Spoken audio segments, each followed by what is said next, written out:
朋友们，大家好！现在我在铜仁沿河的大山里啊，刚刚用无人机查看了一下，前面那儿呢有一个大断崖，大断崖的边上呢还有几栋木房子啊，看去呢破破烂烂的，不知道有没有人居住啊。咱们今天步行过去探访一下。山里的路啊，真是望山跑石嘛，大家可以看一下。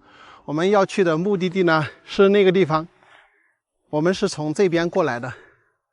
所以说呢，要绕过前面这些山峰啊，才能走得过去。我估计最少得个把小时才能走到吧。这个山上现在漫山遍野的这种红色的，大家知道是什么吗？这个东西呢叫做红籽啊，这个是可以吃的。如果大家是走到山里啊，这个肚子有点饿的情况下，那么就可以采这个红籽来吃啊。现在在贵州的山里呢，很多地方都有这个东西，看看吧，漫山遍野的都是。而且这个呢，好像还有人现在拿来加工成这个酒啊之类的。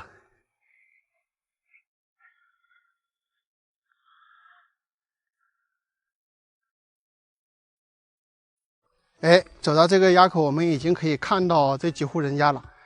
大家看一看他们住的这个地方怎么样？视野非常的好。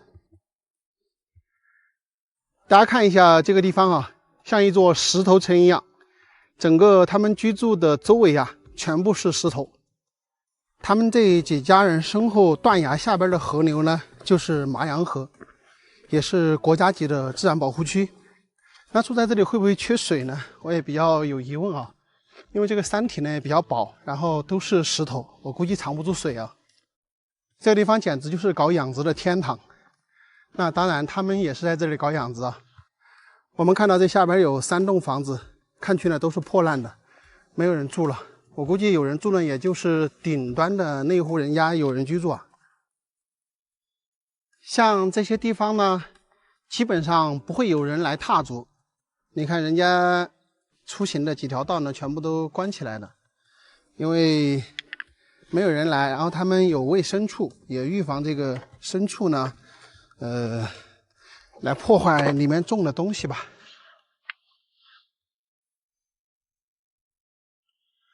我感觉这里以前应该最少住有7、8户人吧，然后现在呢就少了，这房子都是破的。然后像这一间的话也是破旧不堪了，住不了人了。哎，那一家炊烟袅袅，有人在家。那么还有上边这儿也有人在家，我们看到有一个老人家在那个房间的门口，去看一下。非常高山。哎呦，鹅叫，狗叫。哎，大家可以看一下，这里呢也是以前的一个宰基地。现在吃饭没有呢？啊，我说你吃饭了没得啊？吃了，你吃嘛？吃了。我说话你听得懂噻？我听得懂的，讲那个了，听得懂。你一个人在家头啊？你姓哪啊？姓周。你们这里姓哪个啊？我们这姓刘。姓刘，全部都姓刘吗？还是姓蓝？有姓蓝的。我看边有好多牛啊、羊之类那些是你们养的吗？我们养30家人养了。30家人合起养的。你家猪都杀的啊？刚杀的啊？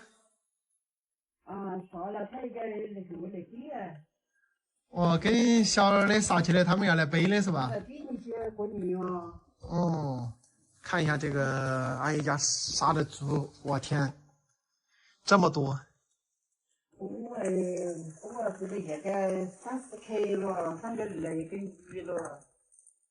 3个儿子，一个姑娘，他们都要来拿点哈。我过来耍也没带那么东西，我送点东西给你。有什么办法？我就来吃。我带东西不方便了，所以我就带着一瓶酒。你问了花多就了花。咦，你夸我就这个酒啊，你拿到嘛，我顺便带起来的，我是来耍一下。这个是天麻，你见到过天麻没得？这个是我们遵义的酒，这个是天麻。天麻的话，就是拿个东西脱荤呐，那些都可以拿来炖来吃。啊对啊。啊，可以拿来炖来吃，好吃。你我那些东西啊。这不你整的饭的。不整了。是那个灰黄黄的个。你哪里都灰毛毛的，我们还不是农村的，你不用再烤点火就走的，没事啊。你坐起烤，坐起耍点嘛。要炒干锅，要开水。你要搞点枫糖啊！我说你那个枫糖一看就是好的，看你拔完了，这个蜂蜜它是好蜂蜜，像猪油那个。你少整点，我吃不到好多，这个太闷了，少整点。我说话你应该都听得懂哈。你想的说右边想懂，我这个懂得了。要不要好像又懂不到哈。我们是重庆噻，我到了叫几个大学，有几个孙儿在读大学啊？到了去到同一个大学。嗯。有姑娘又到市民这个实习，到医院了。医院实习啊？耶，那是好工作哦。又去到做狗中啊，年轻口气出狗。怪不得你说的儿子负担有点重。是啊，你得关心你有这个。已经开了哈。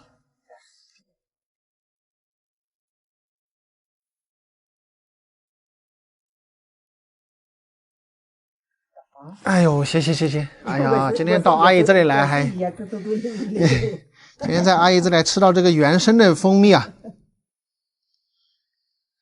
就是有点太多了，我天。蜂糖你有些治病也像治蜂糖。山里面蜂糖是在治病噻，它药材花多了嘛，药材多。我们这是橘子山几三几年都是老花，你知道它有比药材花的。对，它药材花来做的。我给你整点饭啊。不整，坐起耍儿，我一会儿就走，我要走沿河。太多了有点。哎呀，我们也来这都来，去年都不卖了，这些蜂糖才家不给噻。去年子给你卖2升金蜂糖，他卖到城里面去哈。他那些位置给我卖了。你一年可以产到200斤差不多哈。蜂糖啊。去年才关于300斤。今年可以300斤。去年带有100斤。前年才带几十斤。你们说听得丢包啊，他话他又要来奖励我了啊，我不奖励我也听不到，他要奖我吧。天才地宝哈。还是就是喂蜂子的话，还是要靠运气哈。运气好了，它就越来越好。从你们这儿走后山那个走麻阳河了，要走好久啊？如果以前走路应该走得下噻。路耶，气都要快点按山，那人家从坡要斜几十站才上来的。斜几十站？2个小时走得上来不？要慢点跑2个小时才这里过来。我就看你别的不但屌啊，这济州是省的个沟哈，麻阳河。要种水啊，蛋牛啊，就是。那我蛋饼呢？不整了，我要走了。吃点饭去吧。不吃。我拿给你那个叫天麻，你拿来炖那个排骨啊，去炖来吃。我跟你讲啷个吃法哈，你第2天要炖的时候哈，头1天晚上烧开水来把它泡起来，泡到了第2天把它切了之后，再和排骨一起炖就行了。那是细心的。不谢谢。听那个刘阿姨说啊，以前他们这个地方有20几户人家，全部都搬走了，现在只有2栋房子有人。这个地方的生态环境非常的好，他们这几栋房屋的后山呢就是大断崖，然后下边呢就是麻阳河。朋友们如果喜欢这种徒步旅行的呀，可以到这里来到麻阳河去玩一玩啊，非常的不错。朋友们大家好，现在我在贵州的大山里，看一下我身后是一个非常漂亮的大峡谷。这个下边呢是有一个村庄，但是目前是整村搬掉了，但是还有一户人家呢留守在这个大山深处。我们今天呢准备下去探访一下。我呢是从这个顺山走过来的，走到我现在所在的位置已经走了半个小时。那么等于说现在我是需要再顺着这个小道一直走到这个峡谷底。我们现在就是只有这一条小道可以下山去，其他都没有路了，因为都是悬崖峭壁，还有森林。俗话说呀，上山容易下山难。现在我下来倒是挺容易的，等会儿上去可能就比较难一点。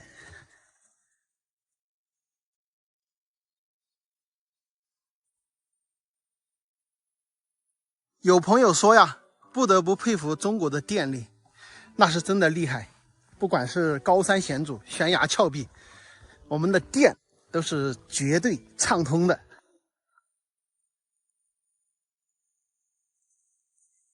这些路上跟崖壁有啥区别呀？这走路都得小心。哎呦！哇，走到这里之后豁然开朗。大家来看一下这个峡谷底部，哇，太漂亮了！那么多的田地，那边那些房子全部拆掉了，然后只有这儿有一个房子，可能就是留守在这里的这户人家吧。我们下去看一下哈，感觉这个下面风景非常的漂亮，又是悬崖峭壁，又有河流，又有河边那么大片的平缓的土地。虽然看着近在咫尺啊，但我们走下去可能是还得好长一会儿时间。哇，养的有狗，吓人哦！这么远都听到声音了。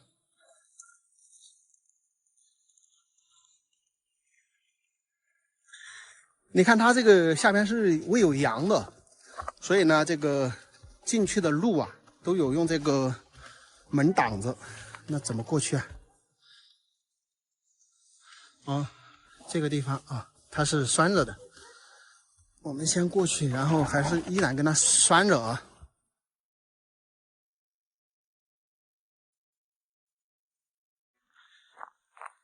天哪，这个路是真的陡，走在这里都非常小心，要不然你这一滚的话，就直接滚到沟底了。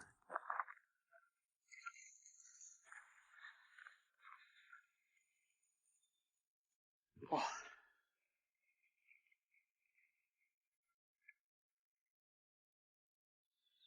哇，在上面不知道啊，走下来之后才发现这个地方真的很漂亮啊！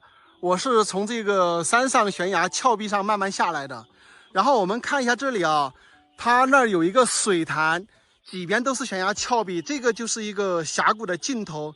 这儿有没有像那个小龙女跌入这个绝情谷的那种感觉啊？真的是非常的漂亮，几边都是悬崖峭壁，这个峡谷里一点信号都没有。我大老远的就听到好几个狗在叫，我天，我都不敢走。哎呦，先找一个棍子，没个棍子拿着，我的个天哪，你绝对是不敢靠近的，太恐怖了。2个是没有问题，我就怕3个以上，3个以上的话，一个人就招架不住了。2个我是可以招架的。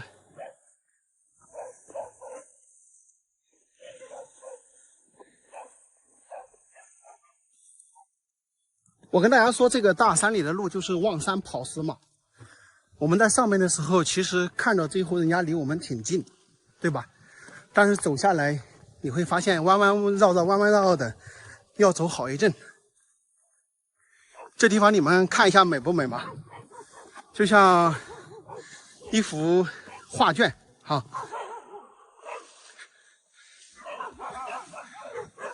还养一蜂。3个狗，我的个天！有个老人家在的，喂了2个多狗啊！喂2个多狗，它咬人不？不怕，走，我怕它咬人嘞。没人来我都有麻烦哈。就凶得很是吧？哦，走。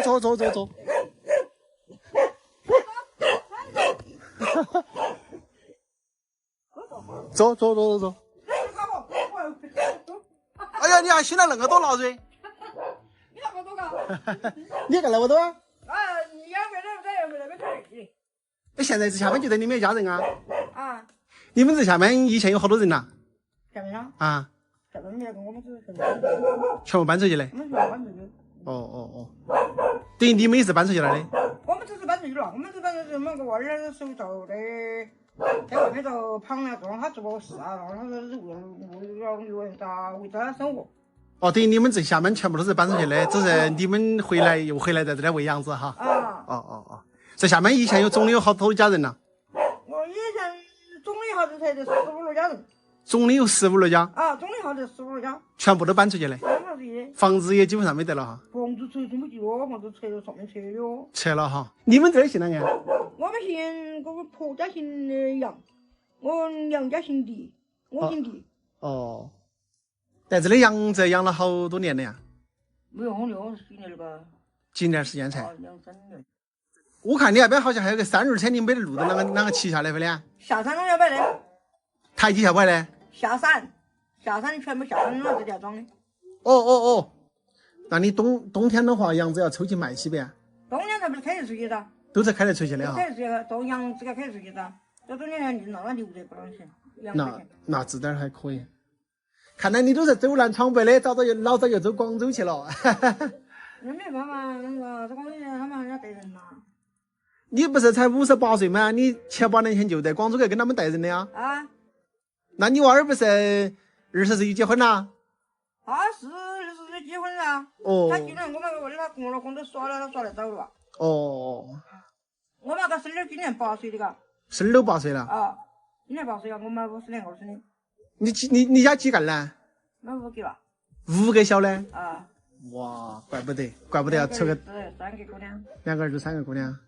你们那个时候的负担还重啊，因为4、5个家了嘛。我们谈的要把你不相信，我们时候的谈吃基本都吃不起，就是这个样子。我们大哥娃呢，才14岁的到广州。到广州去的时间，等于他是重要去的，他爸他都没去，我跟他去。等于我们有个妹在广州，他跟我谈，他说二嫂，他说我听他说，周些在什么都在。挖天明洞啊，挖老虎江啊，在那个爬家头上把老婆都下不来都不得了的。他说你放心嘛，等他走起来嘛，那只问我们那到活了住嘛。我说你过年没家，肯定到那里靠得住他哈。后来我谈我说对，我说你们俩这里是光学你去嘛，你这书也没读啊，4年级书都没读鬼啊。他说到广州去3个月没钱的哈，他妈妈让你让嘛过几钱嘛，他就让我去光了。他你给我寄300块钱就行，就想嘛，这300块钱，那我们100块钱的我都100块钱的我都他再200块钱对起。现在我他那压对，我是压对去哇，我都跟我小孩打主意。他说过到那说的100块钱，我让他带200块钱。走了广州，第1年他就要去在个交上去洗脚贼，他那20块钱1天嘛是啷日了，都住了几个月，这几个月他不想他做，他都跟他明天谈。他明天我不想那个厂做了，我跟你说嘛，那个厂那20块钱天来，他是说，到的时候包吃嘛，他说这个反正1天了以上啥子身上就是10万块就是打起来。就是大那个儿子出去打工是吧？最大个才14岁都出去打工。就等于他出去打工了之后赚到钱，给你弄了1万块钱转来。然后你才在外头把这些肥料啊、牛啊这些整起来，才把庄稼做好。我们这家是我们儿子搞7个人，这家我们家是我儿子搞。占得大那个儿子哈。其实没得大，这广州是给他交钱啊，到时候我们来把这家里去人机油了，而且我们吃喜欢吃不起，娃儿都多的人就负担一大，做点事的话，送给大人穿，送给娃儿穿，就像那个，他就说，那你有酒去了，你刚才想么事情就送给人去了，不要想啷个跑到7、8个人家送这个吃一个酒，就说那个。哎，以前的日子都恼火。我说以前的日子都恼火啊！现在好了噻。村里面累啊，这我们送的送背条，那里几百块钱。村里面我们送背条，也是我们送牙签那些那我们了。而且那个钱包的出去，就当你一个真的情况，你恼火得很。现在好了嘛？现在好嘛？我年纪近了，也年轻时候年纪近了。你年纪又不大，58岁，年纪不大现在。老二呢？老二给在广州了。在广州哈。姑娘都嫁了噻。姑娘嫁2个了，我老师给把我选了个云南籍的，在云南。哦。还有个幺姑娘。幺姑娘在哪里干了啊？幺姑娘在学校上班了。在学校上班。幺姑娘好大了？有20岁没了？20岁嘞。20岁哈。满了20嘞。哦，阿弟啊，都是你们喂的牛？全部都是哈。哎，你鸭子留在这儿，我觉得是可以的。好了，不要咬我哈。过去。你这边。还是怕哈。怕了。你怕人，我来怕的，把你这两个手，我是没办法的。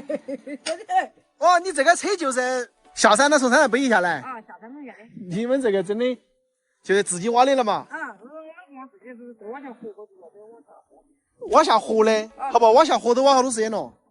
没得挖好多时间了，几天挖下河，反正就是。你没得挖挖机进来噻，手工挖呀？我们室内挖了。挖挖机吗？挖挖机从哪开进来哇？你呢？哦，喂的样子就是那种。这个下面也是关节样子的哈。那我上去了，打扰你了。不吃了，我上去了。你这个在外面站起，万一弄个几个狗也担心。下去逛耍了一圈啊，现在我开始返程爬坡了。这个下边的环境真的是非常漂亮。以前是15、16家人在整个峡谷里面，但是他们从10几年开始到7、8年前呢，全部整个都搬迁完了。这个阿姨他们家呢是又返回来，在这个地方搞养殖的。这个阿姨呢提到了她的大儿子，对于她的大儿子呢，她是赞不绝口的，因为她整个家庭的状况是她大儿子来改变的。以前都是吃不饱穿不暖，她大儿子14岁的时候呢，就想着出去打工。当时去打工的路费呢，还是这个阿姨去跟他借的，去借了300块钱。本来是都给他的，但是他想到家庭困难，又留了100块钱在家里面，自己带了200块钱下广东，去那边打工2、3年的时间，存了1万块钱，然后把这1万块钱呢寄到家里来。这个阿姨他们呢才开始去买一些羊，买一些肥料来把这个庄稼种好，所以才慢慢的改变了这个家庭的窘境。大家是不是觉得挺佩服他大儿子的？当时去那边几百块钱一个月，2、3年可以存1万块钱。对吧？挺厉害的，但是呢，也因为打工把手给弄了，前几年呢才返回到这个深山里面来搞养殖养羊。我相信阿姨的儿子呢是成千上万从农村出去的年轻人的一个缩影，大家都在不断的努力奋斗、创造和改变自己窘迫的人生。虽然农村出去的起点低吧，但是我相信不断的努力，不断的奋斗，不断的去改变和创造，会得到大家所想要的。好了，朋友们，今天的视频呢就到这里，咱们下期再见，拜拜。Hello， 大家好，我是阿泰。现在呢，我在播州区枫乡镇这边的农村，然后这边呢还没有通公路，大家看一下。然后这个路是毛的路啊，就是还没有硬化。这里面呢有些看到有一些房子特别的破，都是木房子啊。然后我现在过去看一下里面有没有人住啊。大家可以看一下这个路呢还是挖过的啊，它挖过公路的，但是呢就是还没有进行硬化，就是这样的路啊。但我发现它这里这个位置挺好的啊。大家可以看下面这里有一弯的全部是这个田，那一块是总有水稻的，但是上面这几块也没有种水稻，可能是不是这个水源也不是很充足啊？这样的大家能看到，哇，那里还有个房子很破啊，看到没有？那个房子非常的破，应该是没有人住了。刚才我看到有个老年人在那里啊，我等一下下去看一下。然后大家看一下这个路是往这里过去的，看着这几户人家的这个房屋呢，也是非常的这个破旧啊。我先到这个路上面走过去吧，再等一下看看下面住着有没有人，人是肯定有的。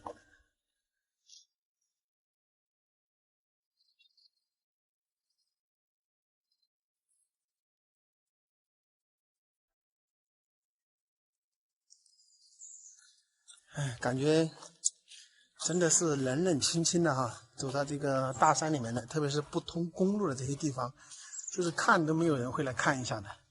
哎，你说你通了公路嘛，人家车子还可以开过来，但是这个不通公路的话，真的是人家看都不愿意往这里来看了，就走路很费劲的。然后你路又不好，路又不是那个硬化的路，人家就不好走。啊，这一家应该还有人哈。然后这个是种的这个高粱，今年刚弄的，但是看去很冷清，可能家里面就1个2个人吧。大家看这个房子非常大，这个房子又是这个长5间的，看一看挺大的一个房子。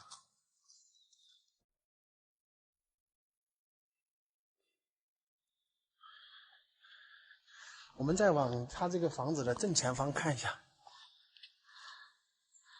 其实这个位置挺好的啊，你们看看，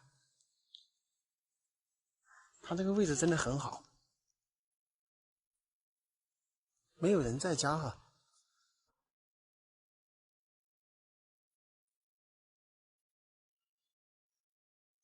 牛圈，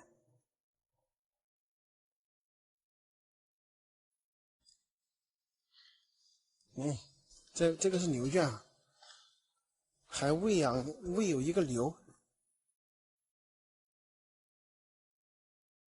又有1个牛哈，应该就是老年人在家，年轻人应该都不在家的，可以看得出来啊。整个房子是这样的，大家看看，它这个房子非常大气，坐的位置也非常好。然后看看这个环境，周围的环境也很好。然后这里呢，就这一弯田下去啊，这个土这个田真的很好，哇，很平。然后但是为什么不全部种水稻啊？我觉得全部种水稻的话就好了。这个田哈，看一下这个下面，这里就这个两大户人家，这一个弯啊。这个地方说实话是比较舒服的，然后有这么平的一大湾田。你要在这里造个别墅的话，你要多大的院子都有啊。这些房子说实话过不了几年就不会再有人住了，因为在家里的都是老年人。当然这里离硬化的公路不是很远啊，你愿意到这里来住吗？朋友们大家好，现在呢我在贵州黔东南思秉县的大山里，到这个山里面来寻找一个比较奇特的景观。那到底是什么呢？走，我们一起去看一看。那么现在我们要穿过这一片树林啊，我也不知道到底在哪，反正就是跟着这个森林里面走，应该也走不太远就能看得到啊。你看哈，咱们行走在这个山间的话，都是听到的这种自然的声音哈，也是赏心悦目。我呢也是第一次来这边哈，穿过这个森林应该就能看到啊，但是我也不清楚要走多远。哇，天哪，这里真的像原始森林啊！诶，就是这个吗？哇，太奇特了！你们看看，在这个山梁上啊，长出来的一个石笋，单独的，特别漂亮。哇，真的是惊艳啊！上面还长有2棵树枝。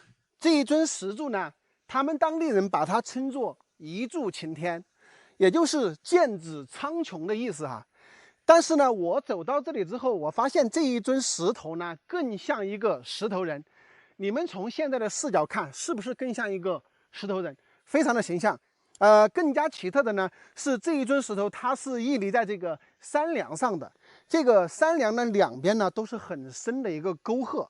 大家知道哈，我们贵州的很多喀斯的地貌呢，它是这个地下河或者说河流的冲刷下切之后呢形成的这种沟壑。但是这一尊石头呢，其实它是在这个山梁之上的。大家可以看看哈，非常的薄啊。跟我的这个人的整个身体的宽度差不多，它的这个高度呢，应该有10多米哈。我是1.8米的这个高度，大家可以来这个对比一下。我走到这个位置之后呢，发现一个比较奇特的视角哈，我自己的感觉。大家看这个石头人的这个眼神是看向这个方向的，而我们在对面的一个方向上呢，仿佛也看到了一个女石头人的这个感觉哈。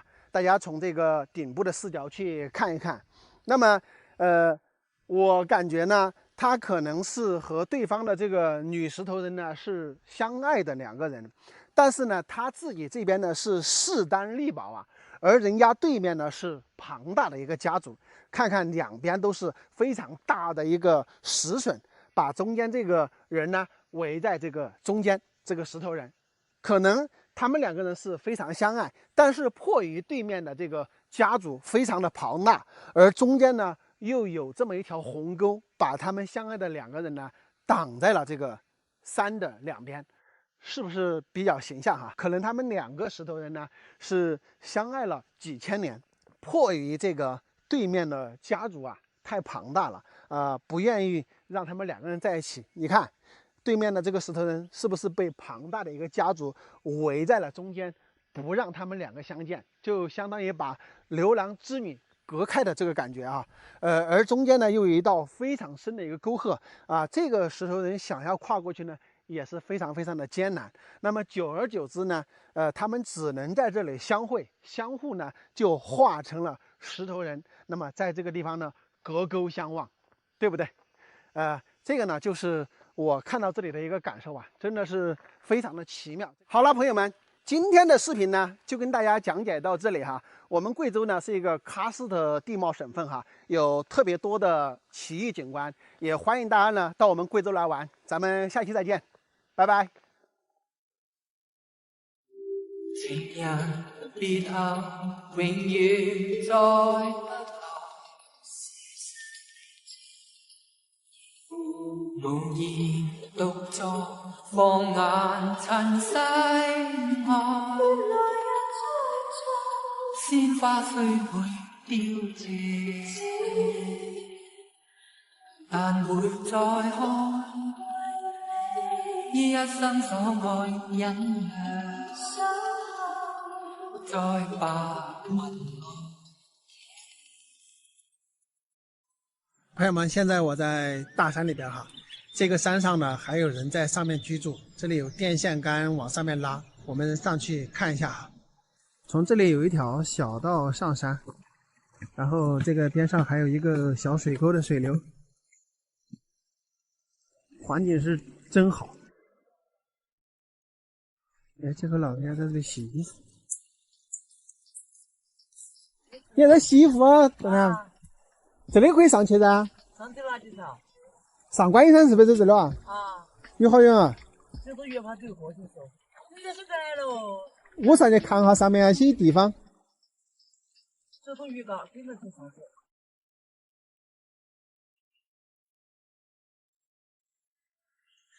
刚在这个小溪边遇到一个大男在那洗衣服啊，他跟我说，走到上面的这个小地名叫上观音山，还要走1个小时差不多。我们还是走吧，来都来了，走上去看一下。大家可以看看啊，都是在林子里面走这样的羊肠小道上山，可以看得出来这个路走的人非常少。或许这个老人家可能半年都不一定出去一次啊。看到没有？这个下边就是电线，拉上山的这个电线啊。我跟你们说，这个山上是养牛养羊啊，真的是超级好的地方。看看这些青草，可惜就是公路是通不上来的。当然了，如果公路能通上来的话，上面不可能没有人住啊。看看这上面的森林资源多好，这些树，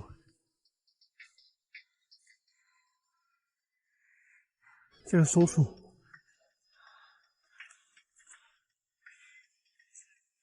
天啊，我现在都听到狗叫了，已经快到了。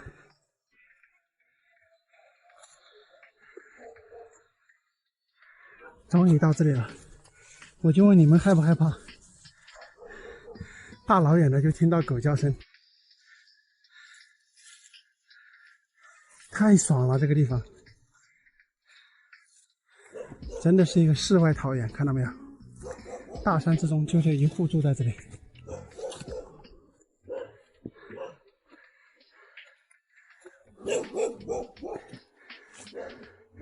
不知道有没有人在家呢？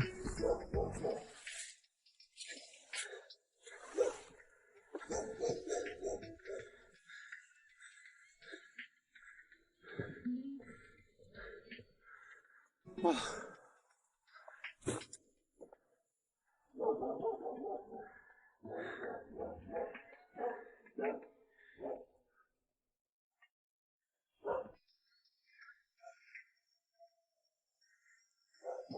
大家看看这个是牛圈上，牛圈上盖的还是那种沙树皮。好不容易走到这里了，没有看到主人家，只有一只狗在那里叫。可能主人家到林子里面去了吧？这么早，应该不大会出门啊。现在才多少时间呢？才7、8点钟，难道还在睡觉吗？我估计可能还在睡觉啊。主人家，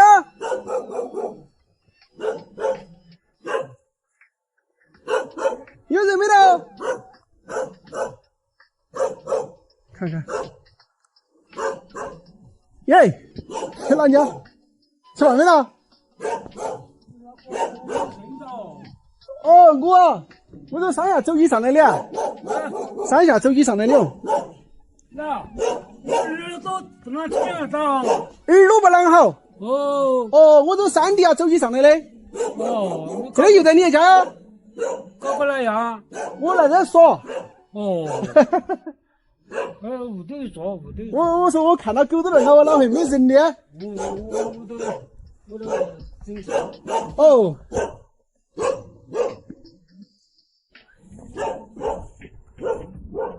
在整菜哈。整菜。坐这里。要得。走上来都走好久哦。你是哪点喽？整鱼的。挑耍。这了这个游玩家。游玩。我家狗嘎是有个人了，我又没进屋。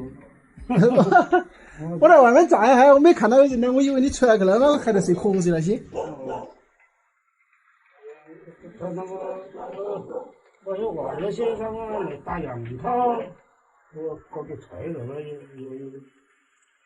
你看他们吃饭。就是你一个人住在那里啊？我家里住出去了。就是你的家人。现在就是你一个人。小的些都在外面哈。我小的就在街上。全部到街上去了。你这个青菜安油。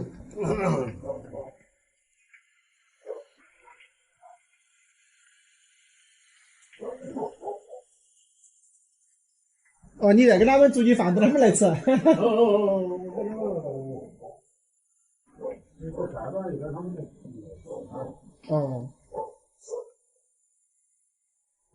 这上面还要得空气好。空气就好，这是路不通。路不通，啥路通噻？这些闹呀，他们有好多住的，冬天烧热火，他们都要下午。天晴的时候就有人上来哈。空气好。你还看到那么多菜。我下去车就过去看了，就把些拿去烧了。你让看菜道不愁哦。烧饱。烧你不是哈。大家的啥都是我家的。你家山林啊？我不是我。我山林可以吧？有7多亩。你家都有1000多亩？土地啊？土地有100多200亩。土地有200亩，山林有1000多亩，不得了。这住在山里面也是有好处哈，山林多。现在最后这10几年都不行了，以前都还行。以前我光是我就在屋头卖叔叔，卖蛋啊，卖叔叔。卖叔叔？不都卖不少钱？都在屋头卖。现在是不是不准卖了？卖完了不准卖了，那没在那个来买叔叔了，那叔叔不值钱了，现在山林不值钱了。而且小房子他不要你这个木料了，都用砖了。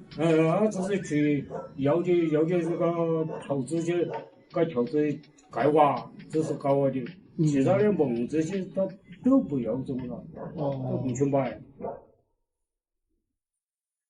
你们这个山上的杨桃多得很咯？今年没啥节有多，那是1升的多。1升的了嘛，就是1升的猕猴桃了嘛。那个价格没得1升的好吃。我看板栗也有啊，从底下上来。你这上面那么大的林地土地，多啷个不整点养殖那些？整养殖的没有路不行，你整养殖的也是。搞整哈。或者养鸡好养啊。养鸡？养鸡养羊都可以吧？养羊子那么麻烦，还是养鸡好。我这养鸡它一放在车里，它都不在车下子一直，它只要个饲料喂的好吃噻。肯定嘛。那你在这上面呢，就是做点农业没得啊？我说你在这里做点农业没得啊？没做，我没做。没做哈？那这有完了，那这有来的，那这有空气好。我晚上了嘛，我下班去了。又挣下去哈。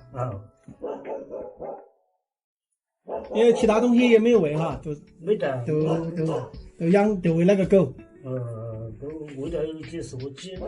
喂了几十个鸡。那你也走不到嘛？喂了有鸡的话。走到了，我那个把粮食给他甩点这些。多甩点。他都经常带这些吃了。下去当过个几天转来也没事哈。你们是哪个时候搬上来的？我都几十年了，这些。几十年了，也是从别的地方搬上来的。他是啷个想起来搬来山上的？他以前自己好噻。他是追求这个搞这个那样了嘛，都不行了。以前自己我做工作生活以前。我田土都在田家。田土都在这里。就搬上来自己在这做土地一方面。我这让我田土都在田家，我这个后头这里有块大田。要打几10条过这。几10担。等于是为了做土地方面搬上来的。反正以前在哪里都不通路哈。都是以前都是走小路。你就是你自带人搬上来的哦，房子都是你自己整的哦。房子是我整的。你今年好大的年纪了？69了。69哈。辛苦的嘞。自己年轻的时候上来整这个房子。大家看看这个山上面，它这个森林资源真的非常的好，很多都是大树。看看，以前他还靠卖树都可以卖不少钱，但现在呢，就是买树的人比较少了啊。这些所有森林都是他一家的呀，1000多亩啊！我的个天呐，真的是隐藏在深山里面的土豪，是吧？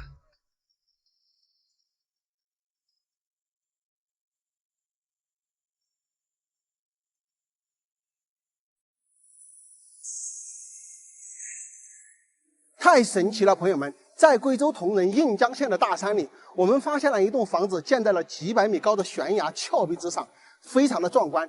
这是山下村庄几位在烤火的老人家。我们从老人家他们的口中得知啊，这个房子已经建了400-500年，他们也不清楚这个房子是怎么建上去的。那么在400-500年前是什么样的人把房子建在这样的崖壁之上？这些材料又是怎么样运上去的呢？都是一个谜团。现在呢，我已经来到了这座山的半山腰啊，那个房子呢就在那个位置啊。爬到这个山顶啊，从山脚下上来，应该是20来分钟，差不多。当然，20来分钟是我们走路比较厉害的，走得慢的可能还要稍微时间长一点啊。现在我已经到这座房子下方的这个崖角了，看一下，非常的险峻啊。从这里步行上去，当然这里也是唯一上去的一个路。走到这里之后，风景好漂亮啊，那里有好几个石锥山哦。然后我们现在就要从这里步行上去啊，感觉就是爬那种85度的坡。从这个山梁上来，后方就是悬崖峭壁，我的左右啊都是差不多万丈深渊，所以要特别小心啊。说实话，这个恐高的人啊，还真的不敢上来，因为你上来这里之后，你会发现整个四周啊都是空落落的那种感觉。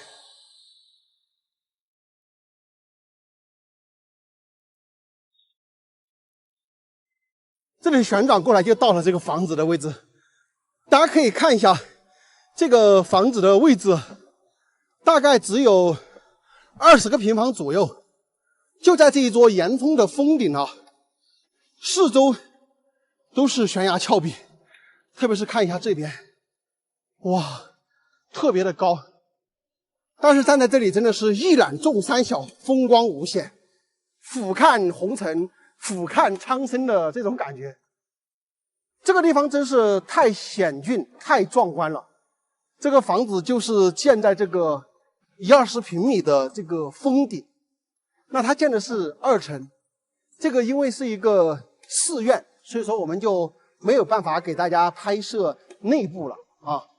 在400-500年前啊，到底什么样的人会选择把这个房子建在这里呢？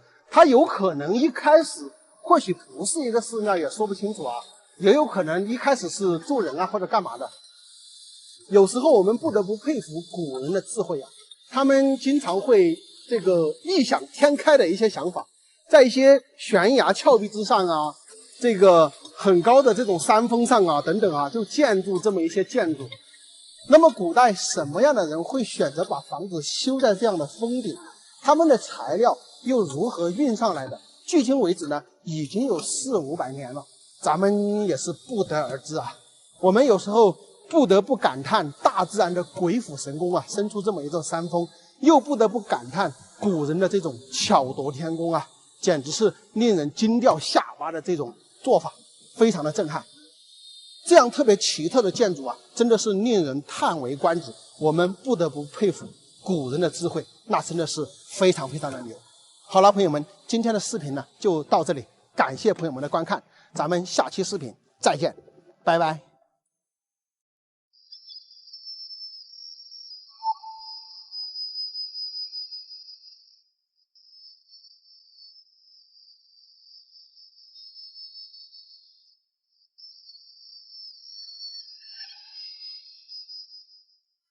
朋友们大家好，现在我在大山上，刚刚用无人机在这个山顶发现有一独户人家居住，我们上去探访一下。你们看看我的整个身后，是不是像在大草原一样，超级漂亮。我们可以看一下这一家也是挺厉害的啊，自己呢把这个公路挖了一下，只是没有硬化，可能离他家的这个距离太远啊。你们看一下这个地方搞养殖是不是特别的爽？地上这么多的青草，看一下这个地上全是这样一片一片的青草，不管是牛啊羊啊都是特别爱吃的。所以我觉得上面那户人应该大量的搞养殖啊，自己掌握了这么一大一个山头，搞养殖可能是发家致富的一个好路子啊。这就是拉到他家去的电，说实话啊，不得不佩服我们的国家电力啊，国家电网，随便你哪里，电网都去了。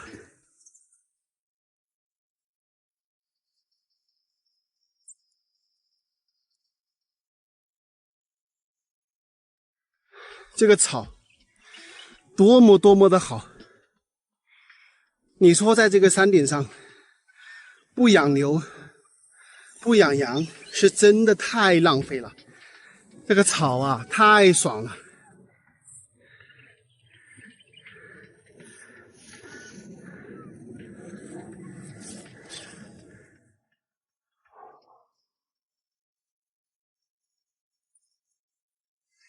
看到没有，他家就住在这里。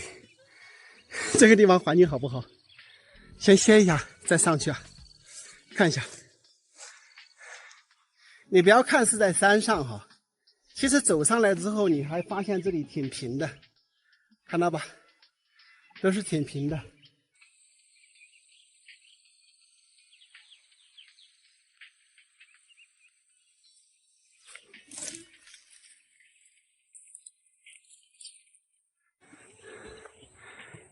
看吧，这一家人住的地方爽不爽？先给你们看一下整个前面，看去简直就是一马平川，有没有？然后这里山顶又非常的平，哇，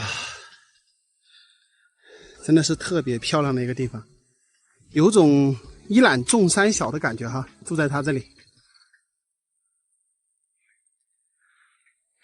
这个边上种了玉米，还有南瓜。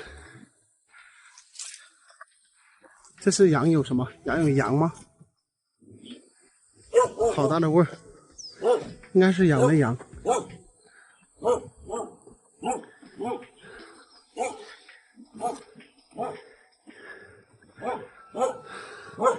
我那儿养了一头狗，还好是拴起来的。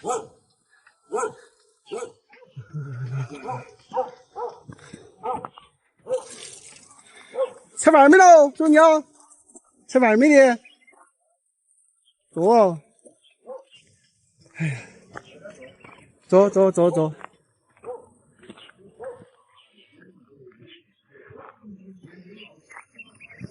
飘水啊！你在晚上想飘水了？是不是？你住这里哦？哦哟，我说哪个住这里？你饭不起吗？不要，我觉得爽。吃了。你要什么？我得蒸一车来的啊。蒸一车来的哦。你的心是这样的。啊，挺屌的。那你这个挺安逸的，你养了好多羊子吧？现在都属于几十干了。养了几十干了哈。啊，你把绿色给啊？啊？你把绿色给放啊？绿色给。铁色的关机啊？啊？铁色的关机啊？铁色的关机我都在做。外面2块钱。你就现在不啷个出去哦？才转的呀，前天就弄我的过的啊，我吃个年包了。吃个年包了，前天才弄啊？你吃干嘛？我这人还嘛，这人为了5年的病了嘛，你看。哦，在帮家治病。你妈妈咋个我花的时间不少的。是啊。干，现在到哪个时间了？干干年包，妈的。是你在你身上有好几个月哈。1年了。跟我们这1年的一样吧的。他跟谁给干到了嘛？干到他大概就要后来了哇，他开不到了哇。这开不到了嘛，这一元都不行。开不到啊，那东西他是后来啊，那东西说见到东西他就计划风口头就是你，他要等他来说把事情弄好了再走到你。还站等你。这是这，他现在要把这死了。超巨，人家都差不多80毫升了，10毫升，国度都烂了，已经好多年了，已经今年52噻。十几年了，18年了。18年了，18年19年了，简直跟你们这19年了。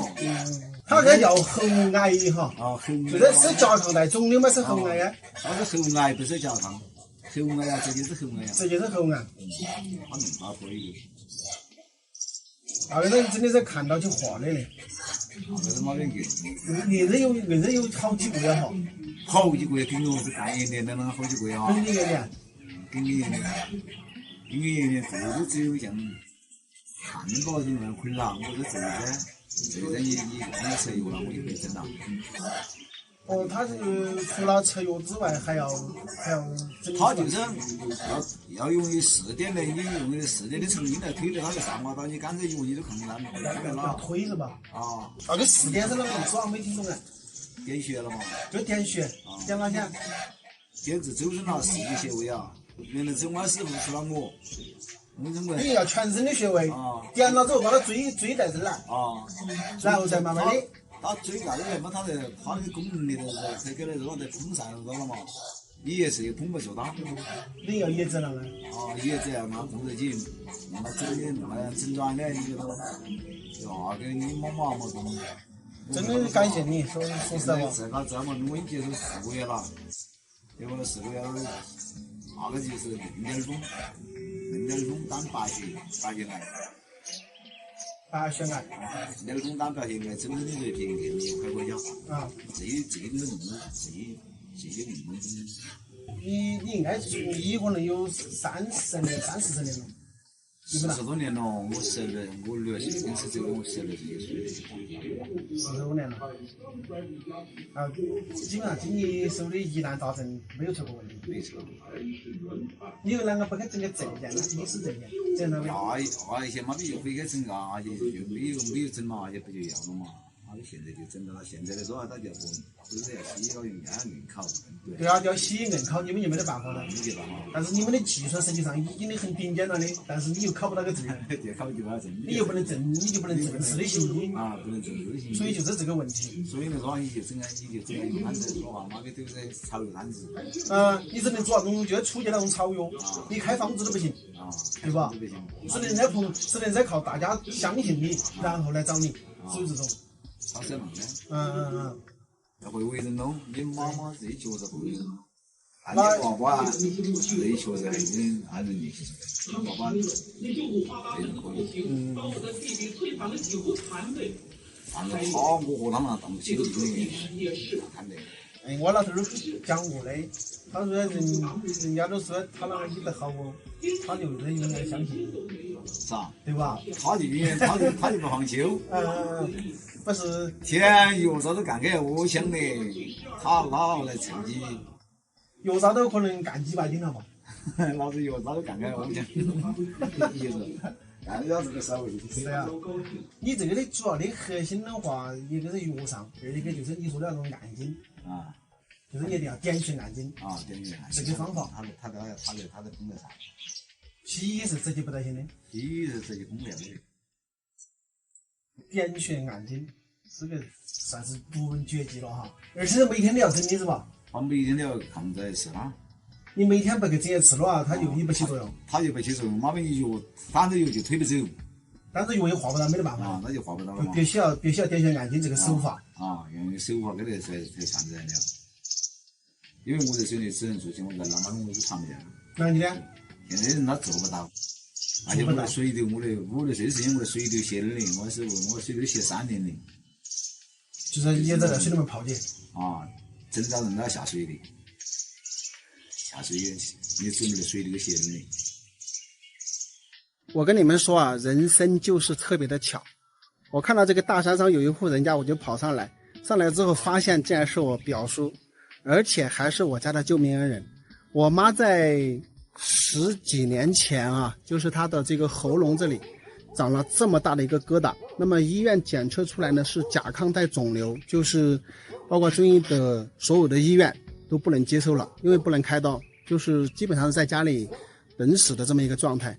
然后我爸跟我这个表叔呢关系特别好，他们是老表哈。然后就我爸特别信任我这个表叔，就让他到我们家去跟我妈治这个。他给他诊断的结果就是喉癌。那么当时我妈吃饭都吃不了的，只能是喝那种汤，就基本上所有人都认为我妈是等死的一个状态了，知道吧？然后她在我们家直接整整待了差不多1年，就是守着跟我妈治这个。因为她不光是用药来喝，她还要点穴按筋，知道吗？这个是中医里面比较玄妙的一个手法。而且每天都要去点穴按筋这种操作。所以如果没有这个手法的话，单纯的用中药是没有办法去驱散这么大的一个疙瘩的。所以讲起来是非常非常的玄妙啊，这个。所以有时候真的是特别有缘哈，你看跑到这里来之后，正好就到他家来了。然后我表叔也说了，就是他特别想我老爸了啊，他们关系很好。然后正好今天呢，我就带他去我家，跟我老爸聊一聊。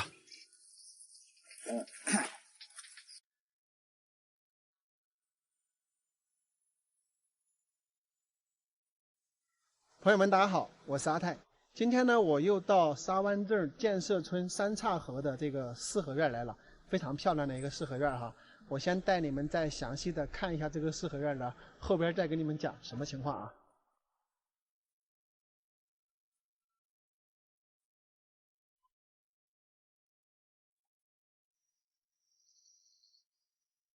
我们从这个进口这里上来呢，它这边上呢是搞的一个厕所和冲凉的地方，这边呢是猪圈啊，这儿呢也是猪圈，然后这个地方呢就是一个进口。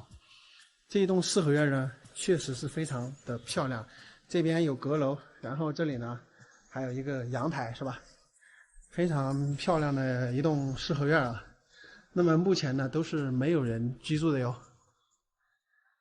我们这样呢可以看到整个四合院呢是在这个峡谷的一个位置啊。那么它后面的山呢两边都是有山的。然后我们来再把镜头移到正前方来看一下哈。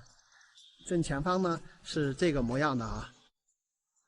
它这个位置呢还非常非常的平啊，就是居住的这个位置啊，可以看到下面的这个土地。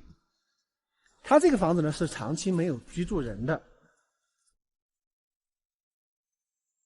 我跟大家说一下哈，我为什么又到这个四合院这里来呢？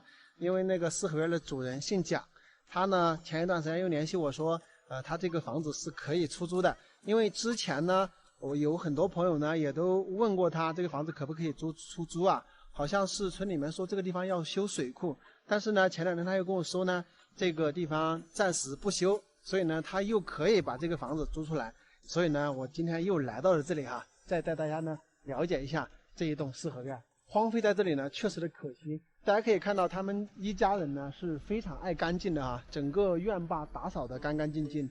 这个姓蒋的这个兄弟呢，他的母亲呢基本上是1-2个星期呢就会回来打扫一下。还有他这个房子的后山大概在这个位置有非常好的一个水源，是可以开水厂都可以的。那个水源那个水的水质也是非常非常好的。怎么样朋友们，这个四合院非常漂亮吧？如果你们想来租这个四合院呢，其实我都可以参与进来哈，因为我也特别喜欢这个地方，我就搞个1-2间房间就可以了。然后呢偶尔的在这里来住一下。现在呢我们就回去了哈，朋友们，你们喜欢这样的四合院吗？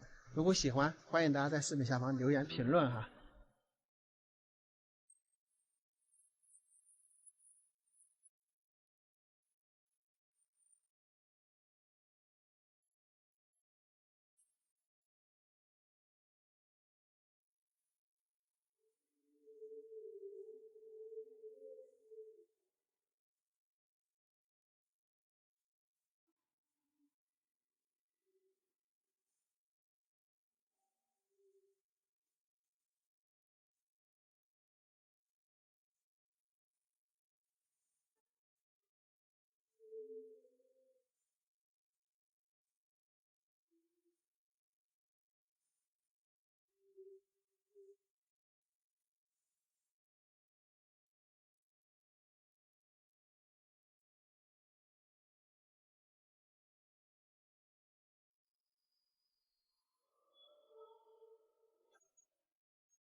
刚刚啊，我们无人机在这个山上啊，发现有一独户人家，而且呢，目测了一下，整个上面呢，可能有几千上万亩的这个土地和山林面积是没有进行利用的。我估计从这个下边的峡谷的公路呢，到山顶那户人家的位置呢，可能需要步行40分钟左右。大家可以看看这边的山是非常壮观和险峻的。那么现在呢，我们要从这个小道呢，一直走到这个山上去啊。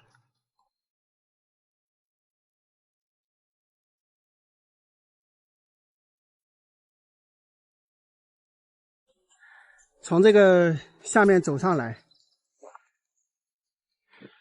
这些土地大家看看都是没有种的，还要走，还要从这个地方过去，可能就视野开阔了。从这个1200米的海拔走到了现在的1500米的海拔了。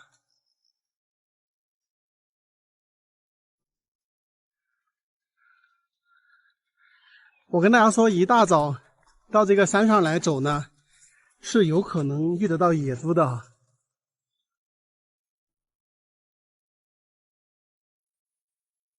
昨天晚上下了雨，然后这个有很多的露水，鞋都已经半湿的状态了，可能还要走一会儿才能走到山上了。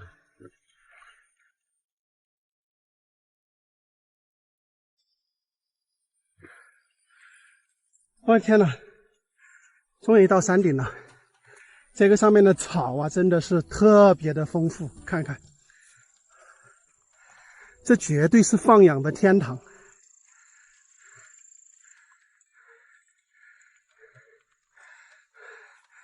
看到没有？这些山上全是青草。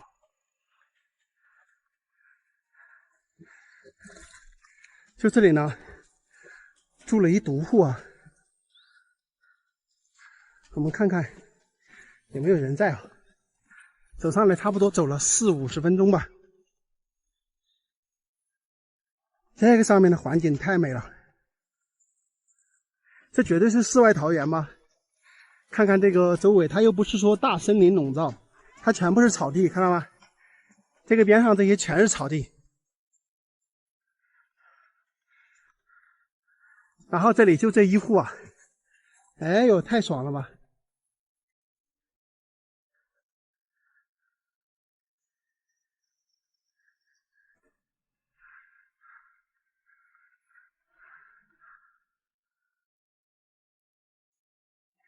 看到没有？那边是电线杆，电是从那边拉上来的。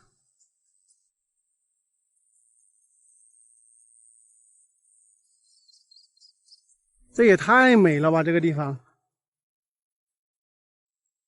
大家看看，在这个大山顶上就发现这里有一独户，而且呢，已经很早就没有人居住了。然后这一整个周围全是荒的草地，特别的漂亮。而且再往那个山崖口过去的话，那边还有大面积的草地，非常舒服。也就是说，从这儿这个位置，整个周围的话，应该是有上万亩的这种山林和草地啊，非常适合搞养殖的。像这个地方呢，都修有一个圈的，可能是养牛的牛圈是吧？然后呢，这边也有一个小圈，这儿呢是住的房子，然后上面呢也修有一个那种养殖的圈。可能以前主人家呢是在上面养殖的，后来呢是没有上来养殖了。那这个上面的环境确实特别好，适合搞这种放养哈，非常漂亮的一个地方。因为现在呢山上有一些雾哈，我就不打算放无人机了，大家就这样看一下吧。反正整个的环境非常非常好，这个位置的海拔呢大概是1500米。那么看看整个周围全是这样的草地，而且都是一些牛啊羊啊比较喜欢吃的一些草。然后从那儿那个山崖口过去呢，那边还有一大片非常好的一个地方。具体的这上面是一个什么情况呢？我现在也不太清楚啊。这上面这一独户人家呢是已经搬迁到下边公路边上去了。我们现在呢返回去在公路旁边去了解一下啊。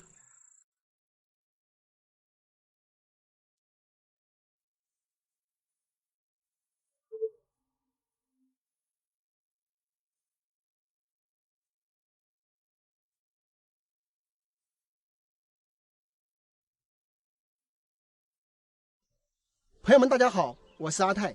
现在呢，我在思南县牛角岩的铁索桥。这一座铁索桥啊，是最近特别火的网红桥。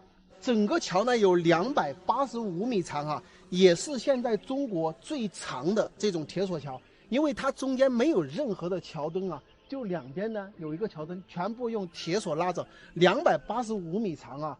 而可以承受20吨重的车辆从上面经过，非常的震撼啊！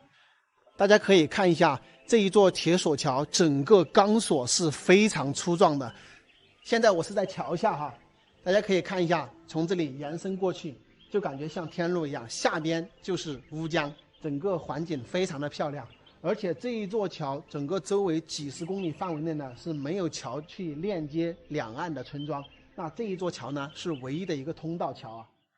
其实就是我自己走在这个桥上呢，都感觉它有这个晃动的一个幅度啊。大家看一下这个地方的铁索非常的粗壮，车子已经过来了，大家听一下这个声音，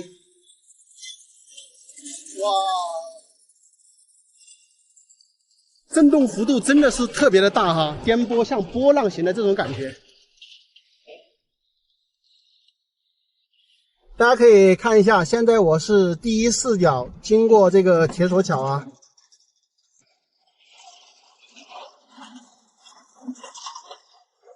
这个声音真的是非常的陡啊，尤其在中间的时候，这个抖动幅度是非常非常大的。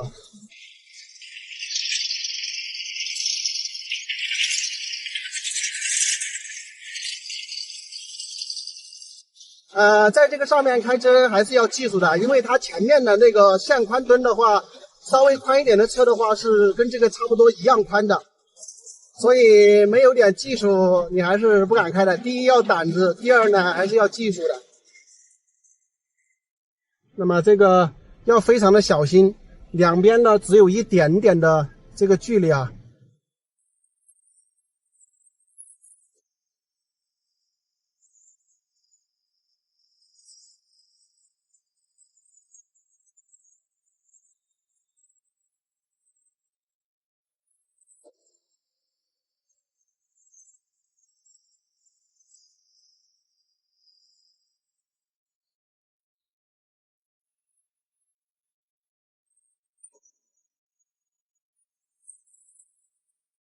在贵州遵义的大山深处，我们发现了一个特别原生态的村庄。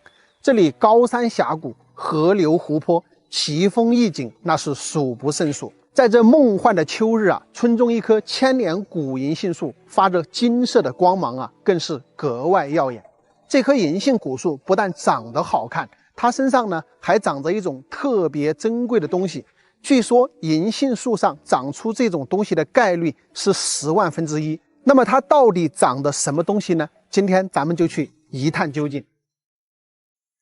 朋友们，大家好！现在我在遵义汇川区建设村的三岔河，我们说的千年古银杏树啊，就在这里。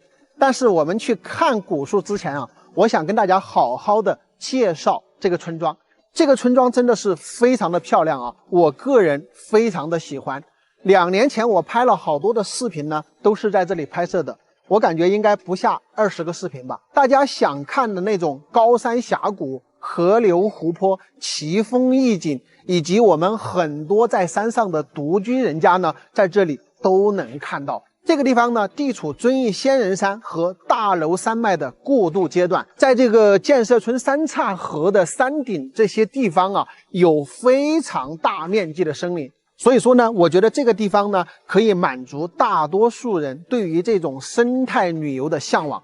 但是比较遗憾的是，这个地方呢属于原生态的村庄啊，没有进行过任何的开发。我们可以看一下这里的地形，山很高，峡谷也很窄，而在这些山川、河流、峡谷之间呢，有很多咱们看不到的风景。包括我来这里已经10次以上了，但是依然有很多的景我是看不到的。你们知道吗？这些山峰，包括有一些石柱笋，它都有一些人文的故事在里面，包括地理学呀等等。除了这些之外，在这些山峦之间呢，还有一些溶洞啊，包括在一些半崖的岩洞有这种小瀑布出来啊等等。所以建设村呢，真的是一个值得我们来探秘的宝藏之地啊！大家可以从这个大的环境来看一下，它两边是2个峡槽过来，然后一个峡槽过去，在中间这个位置呢，就是2河交界的地方，前边呢也有一个2河交界的地方，这个地方叫三岔河。它有2个三岔河，上游的位置呢有一个2河交界，再往下走一点有一个2河交界。这里整个呢它是分为3、4条大峡谷的汇合，在这些峡谷上面的这些山涧啊，有很多隐藏在山中的这些独居人家，起码有个5、6户、7、8户吧。对于我个人的见解来说啊，这个地方真的是适合轻度的搞一搞这种乡村旅游开发。我个人的建议呢，这里特别适合搞户外徒步旅行。你们不要小看这个，现在做户外徒步旅行的这个群体非常之庞大，而这里呢，恰好有这个天然的优势。这个地方几条大峡谷串联，我们在峡谷里可以作为营地的基地。我们要去徒步，可以徒步到山上。这个徒步路道呢，可以好好的去设计一下。刚才我已经讲了，这些山峰之间呢有很多的溶洞，包括有一些地方呢是半崖出水的，还有一些地方呢是有人文故事的等等。那么我们徒步的路线，把这些特别有意思的奇景把它串联起来呢，我相信很多的徒步爱好者呢，他是愿意到这里来玩耍的。在这个峡谷深处、河流边这些地方呢，可以做一些水产养殖，做一些民宿，包括养一些鸡、养一些鸭、养一些羊等等，让外面进来玩的人呢，他有吃的有玩的就够了。山顶的那些独居人家呢，就让他们住在那里，然后那些地方可以设计成什么呢？户外徒步者的补给站。上面可以卖一些东西，就像我们有些大景区一样，他们会把一些食物啊背到山上去卖，对吧？那么这里呢，可以继续的保留它的原生态，然后在山上的这些独居人家设立补给站。那么徒步爱好者呢，他徒步到山上去之后，他可以在上面露营，可以在上面那些有人的地方住一住，他也不显得害怕。大家想一想，3、5结伴呢，在这个大山之中徒步旅行，然后夜晚的时候我们露营在高山上，是一种什么样的体验？想想都特别有意思，对吧？而且我们在山上露营的时候啊，很有可能看到我们山里面的很多野生动物啊，包括野猪啊、山羊啊、什么昏子啊等等，这些野生动物在这个山上呢也是非常多的。而且我想的这个思路呢，不需要大的旅游公司来开发，村集体呢就可以去完成这个事情，就是取之于民，用之于民嘛。当地的老百姓也可以在这里卖东西啊什么的，不需要搞得太商业化，就是尽量保留它的原生态。我们一些喜欢野外的徒步爱好者呀，包括喜欢自驾游的朋友啊，其实都是更加的喜欢原生态一点，商业气息不要那么浓。只要我们到这个地方来，有吃的有玩的，有到深山里面探寻的这种想法，我觉得就够了。而且在这个村里面呢，还有一棵镇村之宝千年古银杏啊。在这秋冬来临之际啊，银杏树变黄，散发着金色的光芒，格外耀眼，非常漂亮。现在咱们就一起去欣赏一下。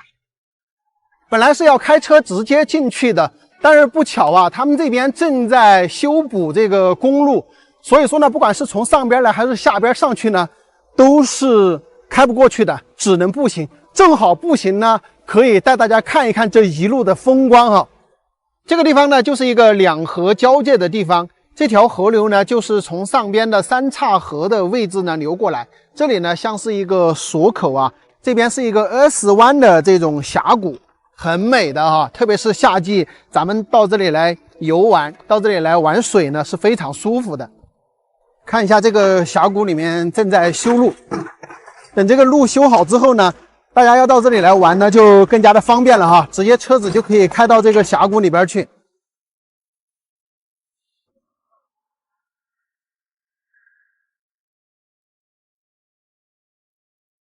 这个地方大家看一下，就像是一道石门啊，公路呢从这个中间开了一道口子，然后把这个三岔河这个小组呢，好像是锁在这里边的这种感觉啊。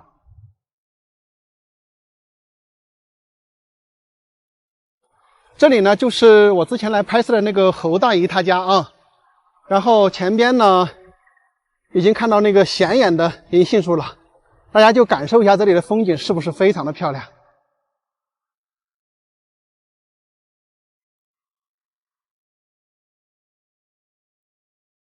那么刚才我们已经说了啊，这棵树除了长得好看，它身上呢还有一种特别珍贵的东西，那究竟是什么呢？大家眼睛看过来，就是树上这些倒挂着的这种锥体东西，整个树上全部都是，特别是下边这个枝桠这里啊，一排非常的漂亮，包括整个树的上边树梢的地方呢，也都有稀稀疏疏的这种倒挂的锥体。这个东西叫什么呢？它叫银杏天笋啊，非常好听的一个名字。也就是说，在银杏树上长出这种银杏天笋的概率啊，是10万分之一。我相信大家见过很多的银杏树，你们有看到过这种锥体吗？是不是很少看得到？那么说到这里，小伙伴们又更加的好奇，这个天笋它是如何形成的呢？这棵树啊，它已经在这个地球上存活了上千年之久。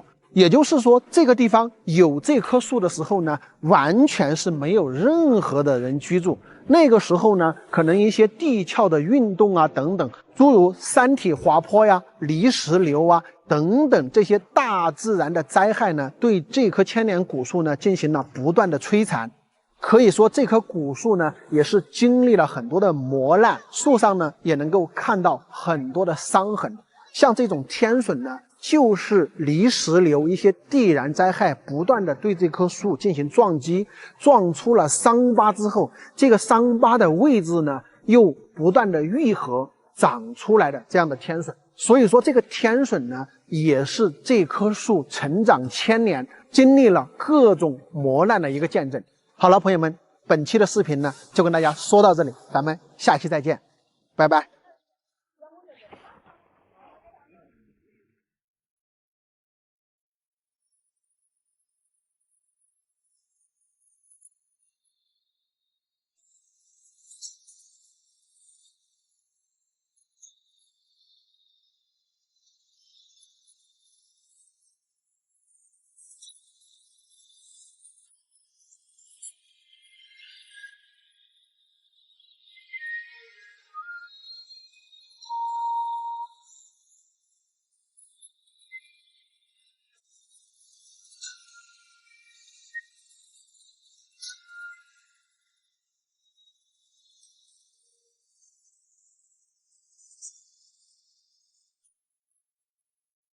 这杯调料不？你俩抬啊，抬啊！我干就完了，我不帮。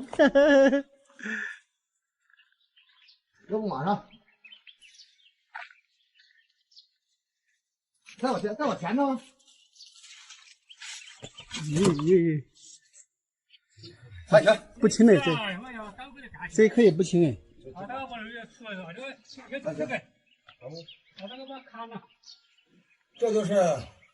这就是劳动改造。也是干上路了都。有好多朋友啊，想知道东北大哥他们两夫妻搁这儿住不住的习惯哈。我告诉大家，他住的非常习惯。然后前一段时间去了东北嘛，带了好多他们那儿的这个各种各样的种子回来，现在种下去呢，好多都已经长出来了。然后他在我们村里面现在是十里八乡的都跟他很熟了。你看这不知道他要搞羊圈嘛，然后这个村民都来帮他做羊圈的。当然呢，他并不是想大搞养殖哈，他是说养个5、6只羊，然后呢养一点鸡。这儿呢是前几天刚刚从山上弄回来的蜜蜂哈，他运气挺好的，在山上碰到了，然后就叫老乡去帮忙把这一桶蜜蜂招回来了。我估计年底的时候会有蜜蜂喝了哈，还选了个好日期哈，过2天立卷。王师傅来。这三年也是，你先给王师傅来一干。我没有了，我要走嘞。还干这个干了干晕了，现在。你保证好，你们就起饭了。该你的。没有。杜总啊，杜总能泡酒吗？啥酒也可以啊。就是这个，杜总你是钱嘛？少放一点在里面。贵州产上你弄个那个，杜总加点那个。枸杞加了没有？全包你是钱。不是这山上有没有枸杞啊？杜总干带一块头。我们要这个真的。看到后面要饭了。嗯。那这个看到吗？那个火水。那是跟这菜在那儿吃的啦。我一搞就那里。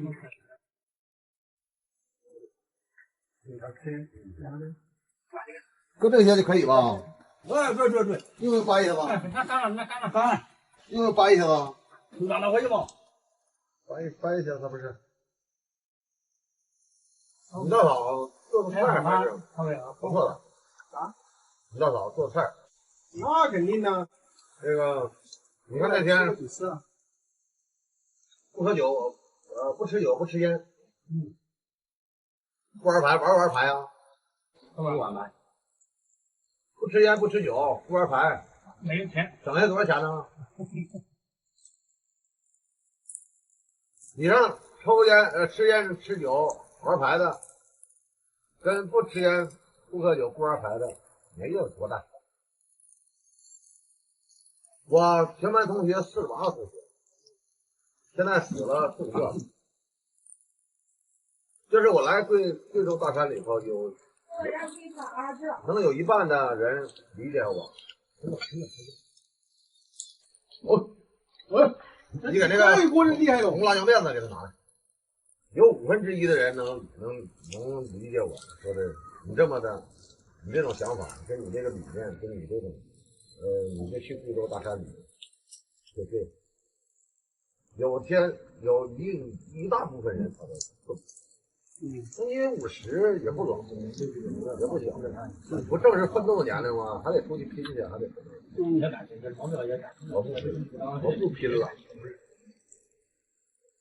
不拼了。生活过好。哎，你把你自己的生活打理好，你想吃啥就吃点啥，想喝点啥就喝点啥。你看你这在大山里多好，是不是？要不然咱个羊角也溜了，不搁杯喝酒，你个大碗，就这样玩。我这么大的碗喝酒，一般这能喝的倒1碗，不能喝倒半碗。哎，喝啤酒不喝？不喝。你喝啤酒不喝？大口吃肉。咋都不喝酒呢？我看王娘，你俩真老实的啊，藏起来了。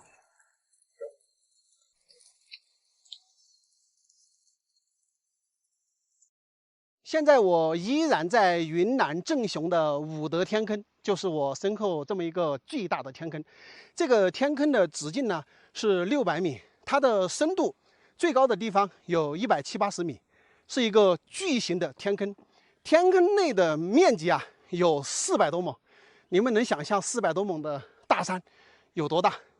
那么我们上一期视频跟大家聊了，这个天坑下面呀住着4户人家，以前是住的8户，那么现在呢有4户搬出去了，只有4户人家住在里面。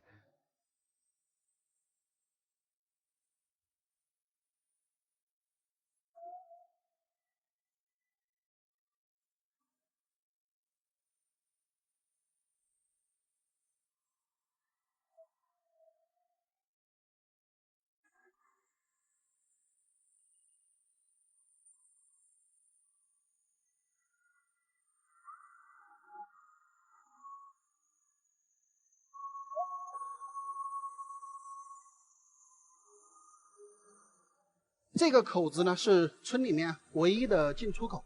现在呢，我们依然还是要从这个口子往下走啊。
我们到这个下边这家来看看。大哥，你家就在住这里啊？那边呢？咦，我看他们好几兄弟家哎，好几姊妹家哎。你家有几个啊？7个。你家7个？天，你以后这个福气不得了啊！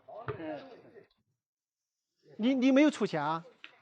你都没有出去啊？没有。都是在家里面。主要在家里面搞两个。主要在家里面搞两个。庄家哈。在这里打篮球还可以找点自信啊！你这个篮球板。哎呦我去！再来一个啊！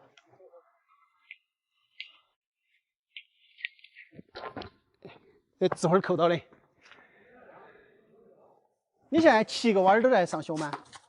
还有2个。还有2个还小是吧？哦。那你老婆呢？过草去了哈。等于你们2个就是没有出去了嘛，一直在这边住。喂2个牛啊？我说应该不止嘛，刚刚我看到，那你这个喂5、6个牛了，一年的产值有好多啊？应该5、6个牛的话，一年3万块钱没得问题的吧？没问题。3万也没得问题哈，还喂点其他的了没得？哦。那你们2个等于你们2夫妻一直在这没出去？没。他你们应该喊那个奶奶，应该还喊。你家呢？儿子也属于那个生的嘛？哦。你家有好多地啊？像这里面的话，有40、50亩哈。因为我算了一下，这里面总的应该有几百亩。地是100多亩的嘛，他如果加上这些坡坡的面积的话，有好几百亩。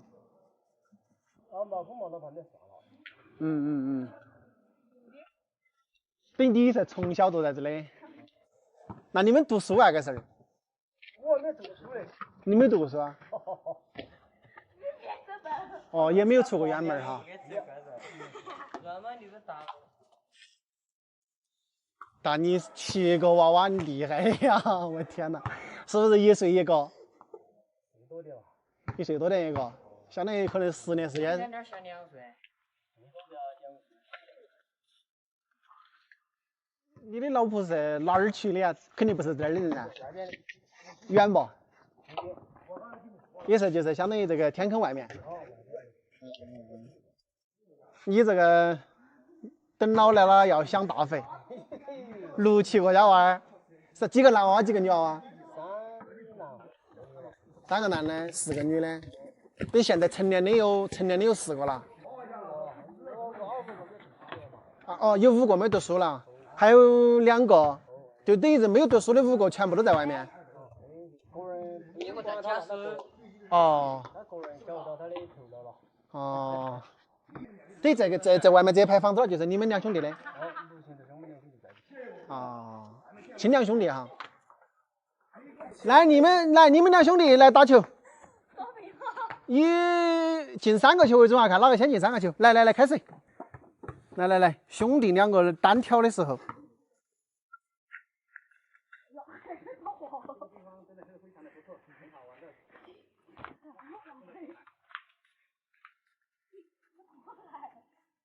你看这个球是人家让你投的，这个球肯定是人家让你投的噻，不让你投进。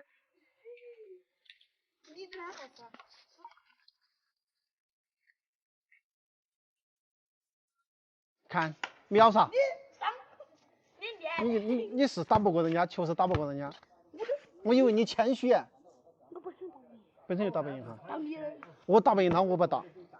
你看我像不像打篮球的嘛？有点像。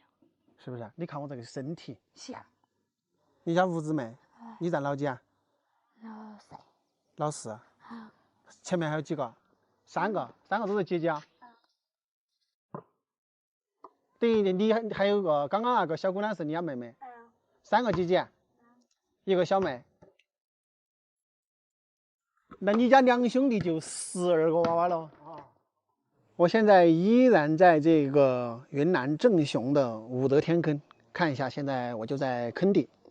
刚刚跟这个大哥聊天呢，他们就是居住在这个洞中。这边呢是他们喂猪喂牛的一个地方，他家养的有6头牛。那么下边这个洞口的前方这儿呢，有一排房子啊。这一排房子呢，就是这个申大哥他们2兄弟的。他们2兄弟这一排房子，上面那一家呢，又是另外一姓人，姓杨啊。上面呢也是2户人。那么洞口呢有几十米高。我觉得他们2兄弟厉害呀，在这里面娶了老婆之后，2兄弟有12个孩子。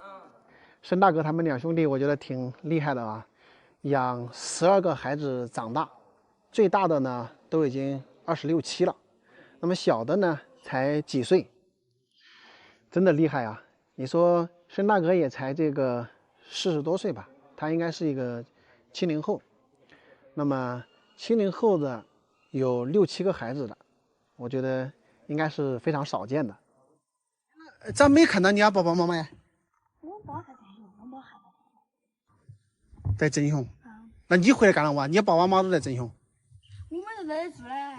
他们2个不在这住？不是，我爸在，我婆婆就是活人。你妈妈呀？我妈在医院上班？医院。生病啊？那你不去看见吗？你不去看见吗？我们还不得放牛的。哦，有牛要放。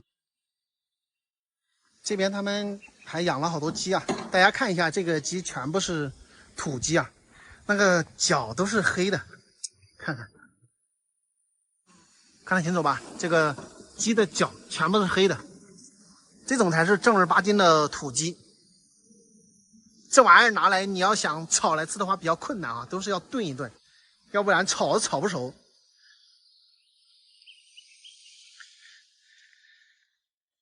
这个下面这一片土地呢，他们全部是种植的玉米，靠这个天坑壁的这些地方呢，就是属于山体。也就是他们放牛、放羊的一个地方。我特别佩服的是，他们2兄弟居住在这个山洞里，竟然生了多少个孩子呢？12个。在70后的这一批人里面，我觉得他们算是翘楚了吧。你们还有哪些70后一家生有6、7个孩子的？我估计是非常难找到的吧。